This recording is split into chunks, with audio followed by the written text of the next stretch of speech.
I gather these drama courses which you're attending have really given you a new lease of life. Jennifer, can you try and explain the fascination you derive from a hard 3-hour session at the college after a full day's work? Above all, each session is fun. It energises me. I actually go home with more energy on a Tuesday than any other day of the week. The reason is simple. I feel alive after the drama classes. At first, I wasn't sure if I would enjoy the course. You have to relate to the others in the group. In fact, most of the work is in small groups, or at least in pairs, and obviously the natural barriers between strangers exist. I can honestly say that from the first evening this did not bother me, and I'm not an extrovert by nature. In fact, if anything, I'm rather shy and reserved. And what about you, Harry? Well, as far as I'm concerned, drama classes have freed me. They've allowed me to be creative and successful in so many ways that I'm not usually.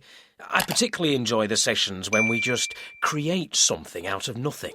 We improvise. There's usually some time in the evening when we make up either a character or a conversation or a situation and act that out with the others. The spontaneous nature of improvisation is what's so appealing to me. You can't get it wrong. You're having a go, that's all. I mean, you just stand up and become another person for 5 minutes.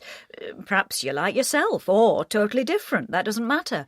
What counts is that you take on a new personality, and you actually become that person. And since you invent the part, you can't be out of character, and it's impossible to make mistakes. I expect this'll change when we move on to text, won't it, Harry? Yes, I'm really looking forward to using text in the classes and even to learning lines. I just find some text fascinating and can't wait to really work on it. Of course, it'll be different from improvisation, where we make up the parts we play, but I know you can lose yourself in a part, and playing it your way is going to be the challenge.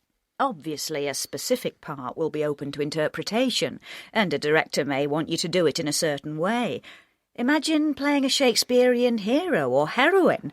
Well, there are bound to be different ways of saying those famous lines, and the actor or actress may not agree with the director, but this is a stage we haven't reached yet. For the moment, it's about overcoming self-consciousness and learning to be sensitive. Last week we had a new person in the group, and it became really clear that he hadn't tuned in to the way in which the classes work, you know. It was embarrassing, really. He overdid it and tried to dominate the group. He didn't wait and watch and listen. This was when it struck me that we've been learning to listen to each other and to respond accordingly. And, of course, you bring yourself into it, but not too much and not too inappropriately. I couldn't agree more. He actually asked me personal questions which were intrusive and could have been safe for the tea break. I found it off the point and distracting. Well, I suppose he felt awkward too, but if I've learned anything this term, it's not to jump in, but to take my time and allow the others time by being patient when they are struggling with, for example, creating an unfamiliar character. The group has to develop together, and the newcomer was an outsider. I guess it wasn't his fault, but he didn't seem interested in learning from the situation. That's probably what annoyed me. I'd be surprised if he came again. He didn't look comfortable. Would you say this receptiveness to each other is the key lesson so far, Jennifer? Part 2. Welcome to the City Museum and Art Gallery. Before we start our tour, I'd like to give you a bit of background information about the place itself.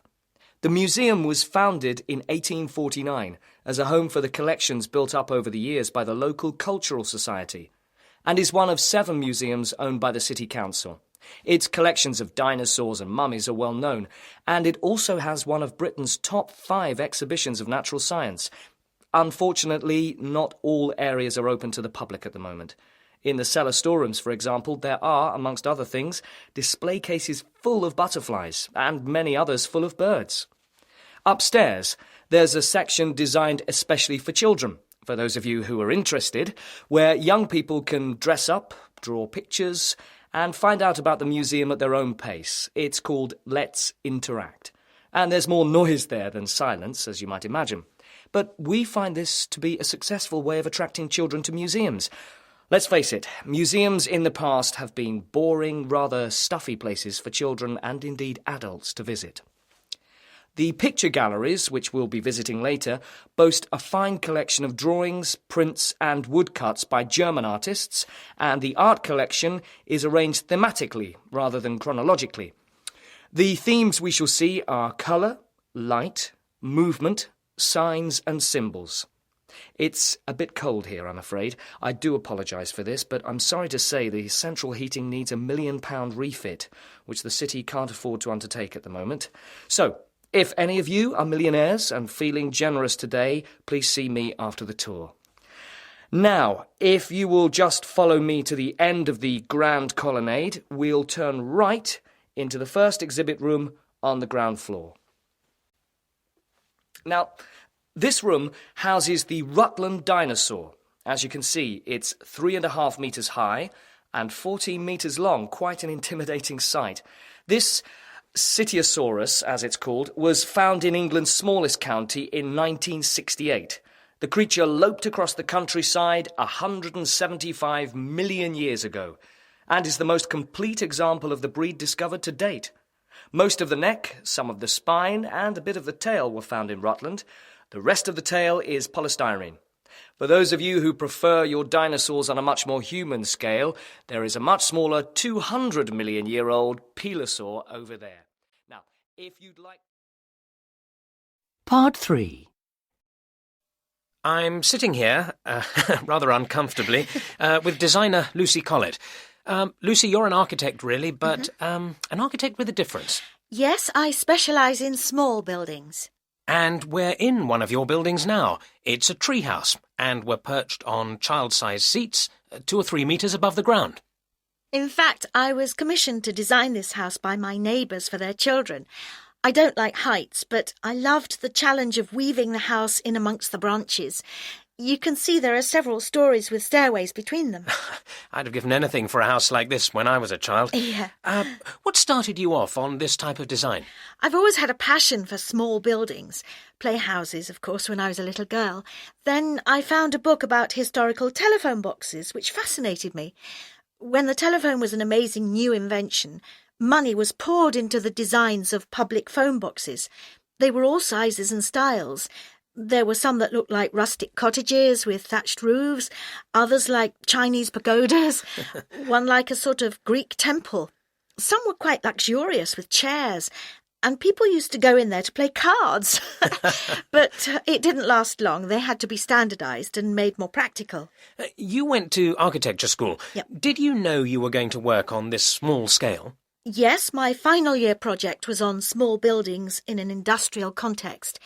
If you look at major building sites, they're dotted around with huts and temporary buildings. You think they put up these tin boxes for the workers to drink their tea and read their newspapers in. What is there to that?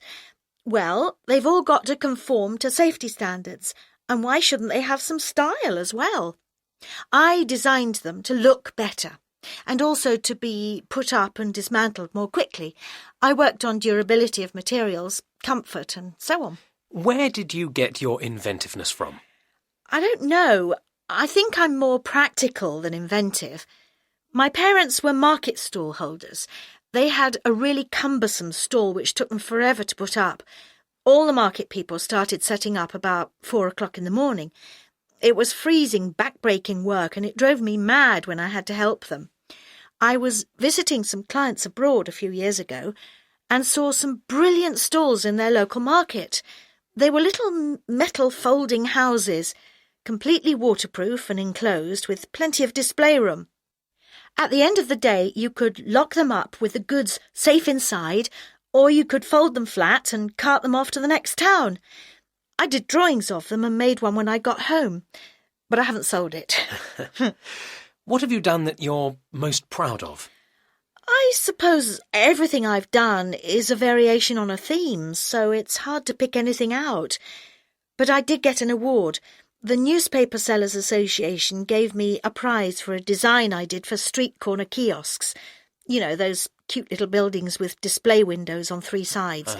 Mine were in strong steel, painted, with domed roofs and lots of decorative detail. I must admit, I was particularly pleased with the fancy work, and the newspaper people loved it. Have you ever done any phone box designs, since that was what started you off? Funnily enough, that's what I've just been doing for an international hotel chain. They'd stopped putting public phone booths in their hotel lobbies because of mobile phones. But there were complaints from a few countries where mobiles hadn't really caught on yet. So the hotel decided to make a big feature of lobby phone boxes. I did these sort of glass birdcage designs with brasswork and over-the-top telephones. Now the company's putting them in all their hotels, and people are going into them to make calls on their mobiles. It's sort of retro-style lobby furniture. And tree houses? No, this is a one-off. I've told you, I'm scared of heights.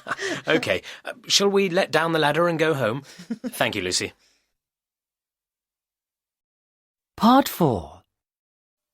At the time of the Roman Empire in Europe around 2,000 years ago, it was common for information to be written not on paper, but on things called tablets.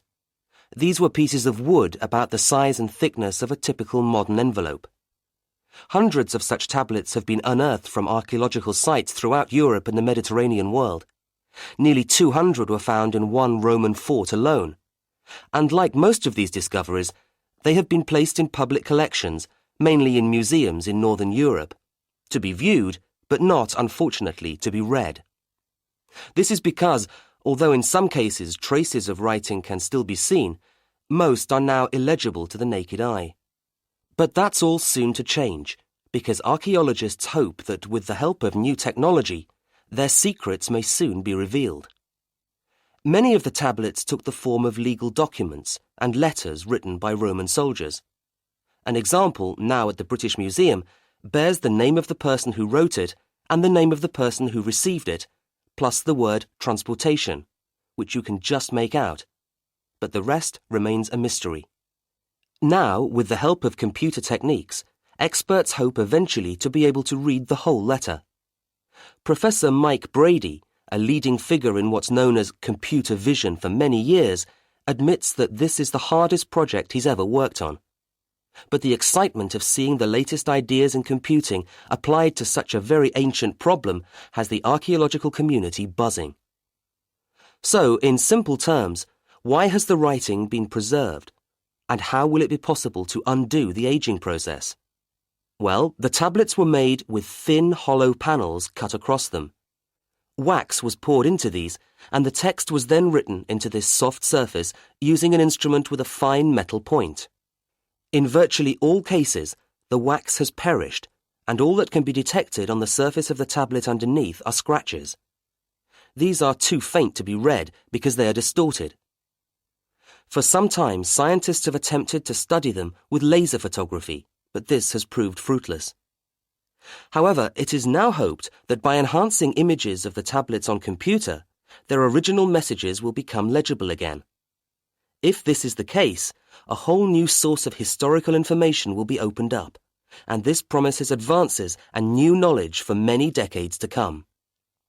The new technology has already been used on texts in ink as well, and in the future it will be applied to damaged surfaces of many kinds.